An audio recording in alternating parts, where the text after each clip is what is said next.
আসসালামু আলাইকুম। আমি কাউসার আনুপুর সবসময় রান্নাবান্নার সহজ ভিডিও এবং বাগান বিষয়ক অনেক ভিডিও আপনাদের মাঝে শেয়ার করি। তবে আজকে শেয়ার করব আমার অসম্ভব সুন্দর পাখিগুলো। আমার দেখুন যে দুটো কোকাটাইল রয়েছে এবং 6টা বাজরিগার রয়েছে। এই বাজরিগার এবং কোকাটাইলের ডাকে আমার সকাল হয় এবং বিকেলটাও থাকে অসম্ভব জমজমাট। সারা দিন এরা কিচিরমিচির করে। আমার ছাদ বাগান থেকে এদেরও কিন্তু খাবারের চাহিদা পূরণ হয়। এদের খুব পছন্দের খাবার হচ্ছে কলমি শাক এবং সজনা শাক। এই যে কলমি শাকগুলো দেখছেন, আমি আমার ছাদে সাথী ফসল হিসেবে এগুলোকে লাগিয়েছি।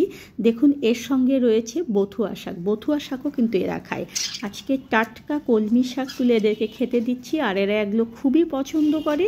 এদের রোগ প্রতিরোধ ক্ষমতাও কিন্তু এই শাকগুলো বাড়ায়। সপ্তাহে 2 থেকে 3 দিন এদেরকে কলমি শাক বা সজনা শাক দেবেন, তাহলে দেখবেন যে এরা খুব মজা করে খাবে। আর এদের কিচিরমিচির ডাক শুনতে খুবই ভালো লাগে। শহরের মধ্যে যে গ্রামের একটা ন্যাচারাল আভা নিয়ে আসা যায়, সেটা আমি আমার ছাদ বাগান, এই পাখি, এগুলো থেকেই পাই। ধন্যবাদ সবাইকে সঙ্গে থাকার জন্য। আর এরকম আরও সুন্দর সুন্দর ভিডিও দেখতে হলে প্লিজ আমার সঙ্গেই থাকবেন।